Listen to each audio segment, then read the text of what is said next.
Video ini subscribe, lonceng, juga share, dan jangan lupa di like-nya juga.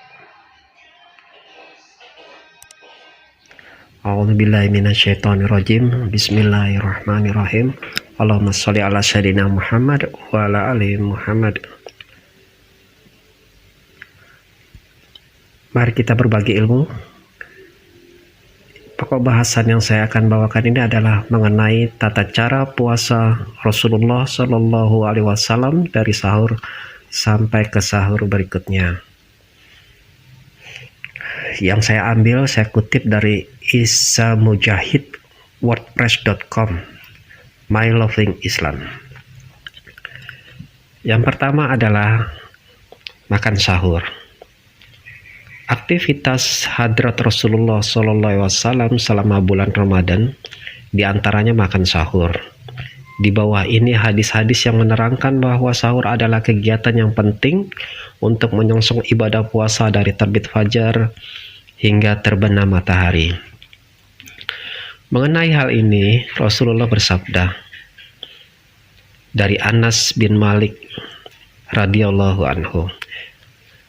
Dia berkata, Rasulullah SAW bersabda, makan sahurlah kamu sekalian, sebab dalam makan sahur itu ada berkahnya. Ahmad menambahkannya dari hadis Abu Sa'id. Maka janganlah kamu tinggalkan sahur itu, dan seandainya seseorang di antara kamu menengguk minuman seteguk air, maka sesungguhnya Allah dan para malaikatnya mendoakan atau mengasihani orang-orang yang sahur itu. Hadis Ahmad. Nabi SAW bersabda, jadikanlah makan di waktu sahur sebagai penolong melakukan puasa di waktu siang, dan istirahat di tengah hari sebagai penolong melakukan sholat malam kalian. Kedua adalah bersedekah. Hadrat Rasulullah Shallallahu Alaihi Wasallam adalah pribadi yang dermawan, apalagi pada saat bulan Ramadan kemurahan tangannya bagaikan hembusan angin, sebagaimana yang diterangkan dalam hadis di bawah ini. Dari Ibnu Abbas radhiyallahu anhu, dia berkata, Nabi SAW adalah manusia yang paling dermawan, dan sedermawan-dermawan beliau adalah pada bulan Ramadan ketika Jibril menemui beliau pada setiap malam dari bulan Ramadan sehingga habisnya bulan Ramadan itu. Kepentingannya menemui Nabi SAW ialah untuk menyampaikan Al-Quran.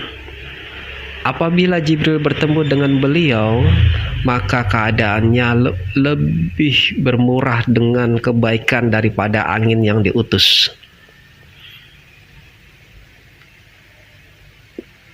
Ketiga, memperlihatkan akhlak yang mulia. Ada puasa lainnya yang digambarkan di dalam hadis, yaitu orang yang sedang berpuasa hendaknya memperlihatkan akhlak yang mulia sebagaimana yang dicontohkan di bawah ini. Dari Abu Hurairah RA, Rasulullah bersabda, Allah yang maha mulia dan maha besar berfirman, setiap amal anak Adam itu baginya selain puasa, sesungguhnya puasa itu bagiku dan aku membalasnya. Puasa itu perisai. Apabila salah seorang di antaramu berpuasa pada suatu hari, maka janganlah berkata keji dan jangan berteriak-teriak. Jika ada seseorang yang mencaci makinya atau melawannya, maka hendaklah ia mengatakan, sesungguhnya saya sedang berpuasa. 4. Banyak membaca Al-Quran. Amal-amal lainnya di saat sedang berpuasa hendaknya membaca Al-Quran, bertadarus, sebagaimana hadis di bawah ini.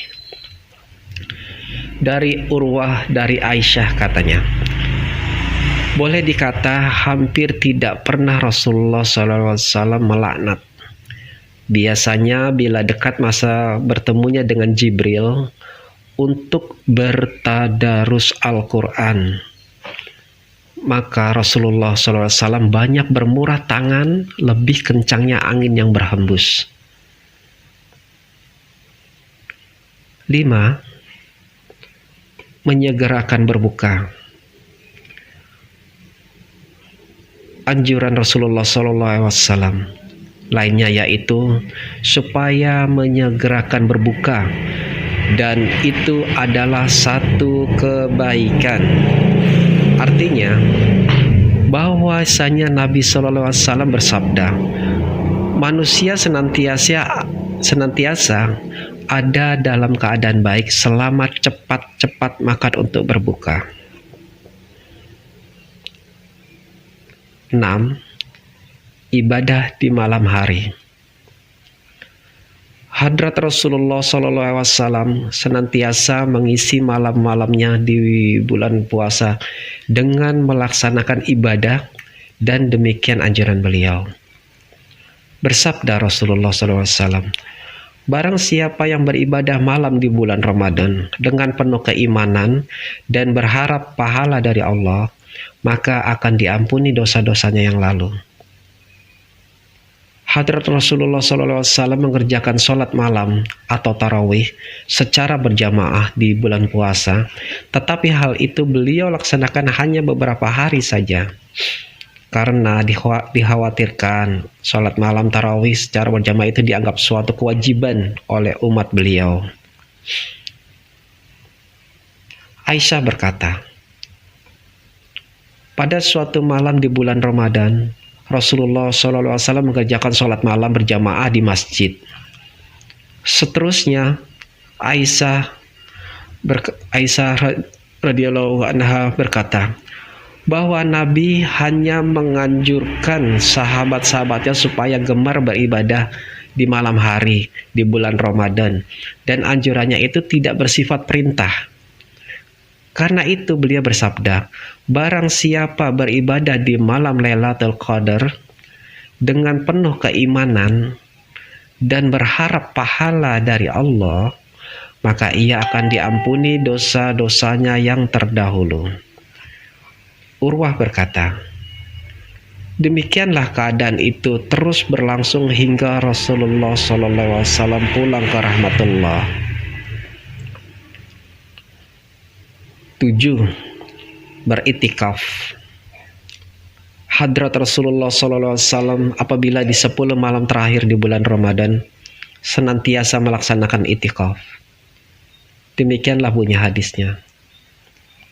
Dari Aisyah, bahwasanya Nabi SAW biasa beritikaf pada 10 yang akhir dari bulan Ramadan sampai Allah mengambil nyawanya.